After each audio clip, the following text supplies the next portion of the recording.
Gentlemen, thanks for joining us. Coach and players, first and foremost, congratulations clinching the berth into the Men's College World Series Finals. If you could give us a quick opening statement about today's game. Yeah, I'm still trying to grasp what happened. We got hustle and bustle there with y'all putting on 3 games, and thank goodness it's going fairly well. 3 games in one day is tough, but a heck of a day to have in Omaha. And us being the sandwich game, like I said, I think it's one of the weirdest games I've ever been a part of. Maybe we came out on the winning end because we have one of the weirdest pitchers I've ever been around, and Xander, and he threw the ball really well and led us into the battle the way that he should. But both teams struck a bunch of balls very well. Both teams made some great defensive plays, and both teams have explosive lineups that kind of leave you on the edge of your seat, at least where I was standing. So hopefully the fans felt that way too and got their money's worth. And if you're a Florida State fan, you obviously got your money's worth all year long, in particular the year that it was for them, remembering a legend as their former coach. Thank you, Coach. We'll open now for questions for the players. Yeah. Blake, can you just walk us through that double play that got you out of the 3rd inning? Was that the one where I stepped on the bag and threw it over? Yeah. Honestly, I've had a couple of those plays this year where I messed up by hitting the runner, throwing the second, and he gets on me about clearing the lane, and I just touched the base, threw it over, had a lane, and Dean was there to tag him out. Think you had it in time before the run was going to score when it happened live? I have no clue. Questions for the players right here? Matt Towering from World Baseball Network. Xander, to keep at bed with 6 of the 3rd innings, striking out 3 batters with the 25 batters you faced of the FSU offense. What was just the chemistry you and Stark had today that got you clicking on all cylinders? Well, watching some of the games that FSU was playing, I knew they were going to be aggressive and they're obviously an aggressive offense. They're loaded throughout. And I noticed that, and I was like, you know what, we're just going to attack. And if they swing first pitch, they swing first pitch. But, yeah, Stark and I mean, we talk a little bit, but not too much. But it's more during the game that we talk and figure out stuff. But overall, great dude, and I'm glad we got the win today. Go back. Another question. Xander, what was it like facing this Tennessee lineup back in the fall? I mean, speechless, I guess. I mean, I remember in the Fall World Series, it was kind of like that. SEMO took me over the wall at the Smokies Stadium. And obviously, facing Burke, we like to joke that one person has each other each day. Either he goes 2 for 2 or I get him out twice. So it's a little bit in between. And you have Billy there.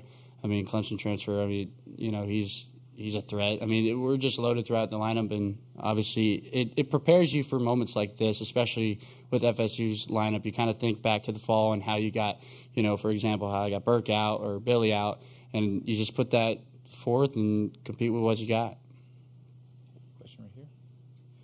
Xander, I guess this would be the 2nd consecutive game y'all have had a center fielder just kind of try to run through the wall. I mean, when you're on the mound, I'm sure you want to win anyway, but does that put a little juice in you at that point? Yeah, I mean, KT's catch today kind of set the tone, especially when it was in the 1st inning. And I know our offense scored in the top of the 1st, but, I mean, he set the tone right there. I mean, Dingus hit a good ball, or Dingus, or however you say his last name.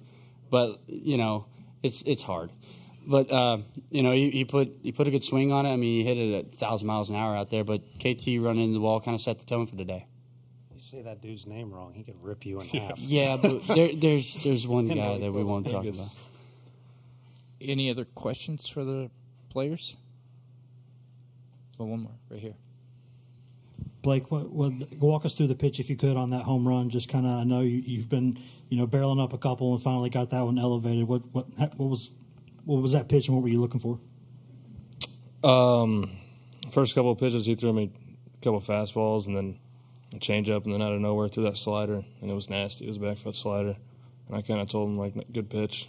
So I kind of did that just so I can get it again, because I knew it was coming, and I fouled the fastball off, and I kind of knew that pitch was coming, so I was prepared for it, and I got my barrel on it.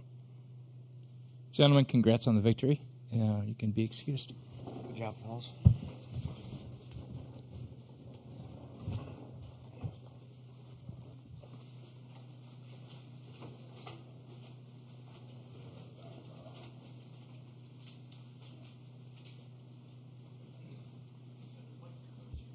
We'll open for questions, starting right here with Coach. Yeah, Tony. After getting close the last few years, what's the emotions like for you, and now getting a chance to take this team into the championship series? Yeah, it's kind of hard. There's a lot of hustle and bustle, like I said, after the game, and then also you want to manage it as well as you can. It's interesting the position we put ourselves in.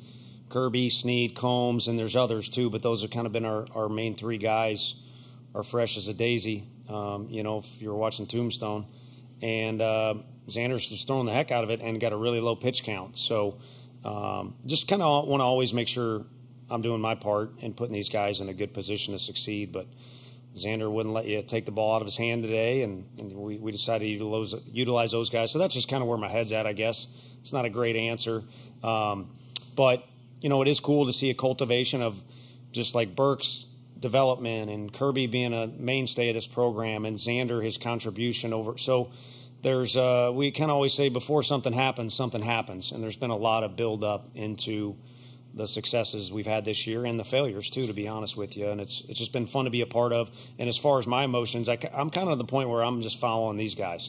There's certain tasks that I have to do, and there's direction that I give them, and they'll listen, but kind of following them right now makes it nice. We'll go 1 and 2. You talked about the game being weird, but just how significant was getting out of that third inning unscathed, and how kind of peculiar was that sequence? Yeah, it was nuts. I'm not even quite sure what happened on Dean's play. He made such a good play. He got a great first step. On the ball he made an error on, he got a great first step, too. It was almost too good. He was moving so fast, and, what happened, but he put himself in a great position to go to option A or option B, and you always take option A as, protecting home plate. And then the next play, just an outstanding job by Xander of keeping his composure, and then as much as we'd like to take back either a couple errors or, we did give up a few free bases, which is, not necessarily, well, I guess one. The guys played really good defense. I mean, KT's catch was incredible, and there's an exclamation point on, I think you guys were the ones that asked me earlier in the year, can he play center field? The guy Jordan Beck did it too. The coach tells you can't do something, and you need to bow up. You need to be respectful to the coach, but you need to bow up to the situation. And he's been a maniac in the outfield during BP. I grew up watching Willie McGee, and he was so good defensively, but if you ever were able to go to BP, it kind of all started there. I mean, he treated BP like a game, and that's how KT is. And he can play any of those three spots as well as anybody, I feel, in our conference, is at least what I know well, maybe even the country. I want to ask about that third inning, too, the play that Dean made and the play that Blake made. You talk a lot about maturity. Are those the type of plays that a mature baseball team makes this time of year? Yeah, I mean, Dean will give you a smirk, and, there are a few things that go in the freshman category, but he's oddly mature for his age and physically mature, too. But by this point in the season, you should kind of be a sophomore if you're a freshman. And then, I don't know how many postseason games Blake has been able to be a part of as well as others. And even Xander didn't get to pitch here last year, but he's seen so many of them and now been a part of them too. It benefits you. And again, I always say, you can do something for the first time and still have success. But I think there's some contributions there for sure of our guys kind of relying on the past to be mature and have experience and know what to do in different situations. But the other thing is, too, I'm very blessed with a support staff that's insanely good. We've stuck together regardless of what goes on, good, bad. Maybe I'll make a snide comment here and there, but we've stuck together and incredibly close. And from my standpoint, why we're close is because I want to win. And I think we do have success because of those guys. And in turn, these players, this group of players will listen as well as I can't think of a group that compares to it. They'll listen as well as anyone. So that to me is mature, is taking direction. Even though you are an experienced player, or you're really talented or whatever it might be. And I feel like the guys given direction are really good. Tony, I guess kind of careers and seasons with everybody kind of evolve and take turns and all that stuff. The past 4 or 5 starts for Sechrist have been big spots with something on the line, and they've all been good. Like, at what point did you think that he couldn't just be a weekend guy but be this kind of guy? I think when, again, Blake mentioned he's made some mistakes on a particular play, and he bounces back. And I kind of wanted to answer for him there. The homer came after an at-bat where he had a guy at third base and one out, and, that's a pretty dang good spot for Blake Burke to be in. Having said that, if you go back, Oxford might have thrown his very best 3 pitches all in one at-bat to Blake, but to me, I think he hit the ball so hard the next day because he was determined to have a bounce-back at-bat. And I think Xander, being frustrated with me a couple different times where he came out of the game earlier than he should have, again, you bow up. I mean, I've never had a day in my life where Xander's anywhere close to being disrespectful to me, but there's a way you do it on the field where you show this is what I can do. And the old actions speak louder than words. So I think there's many examples with this team. I mentioned it with KT's defense too, where it doesn't go as well as the guys want. Nate Snead was not in the top 5 or 6 guys in the fall. He was very unhappy. He showed it on his face, and we talked about it, and he went to work. And I think that's a big part of where we're at right now. We're there and there.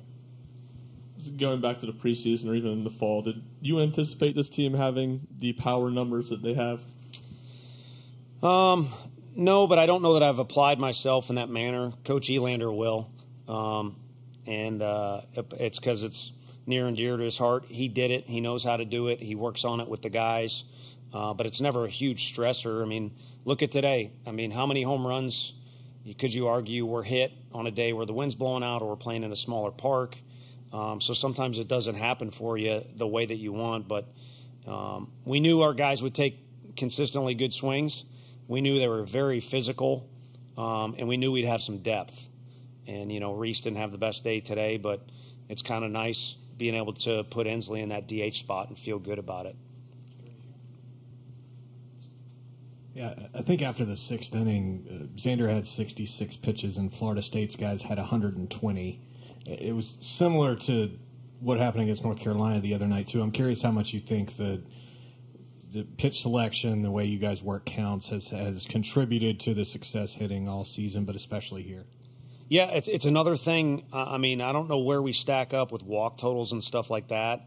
It's not necessarily stressed, but it is stressed to have competitive at-bats throughout. And if you take pitches off, you may get away with it in your at-bat, or your day may look good on the box score, but maybe you're hurting the guys behind you. And some of those at-bats were not necessarily productive, again, on the stat sheet. But I do think when everyone in the lineup hooks it up, then it just makes everybody better. Some greater than the parts is the cliche I used the other day, and I think it fits with this group in particular. And it's been really fun to see. I'm kind of staring now. The top of the order was really good today. But as I've said before, there's parts of the year where it's more just the middle, the bottom, and it alternates. And it makes it a headache for the other team, kind of like they were for us up and down the lineup. Alex hits that homer, and Cantu did as well. It's nice to have that weapon on offense. Coach, again, congratulations. We appreciate your time. Thank you. Appreciate y'all. Yeah, exactly. We'll find some agreement. Yeah.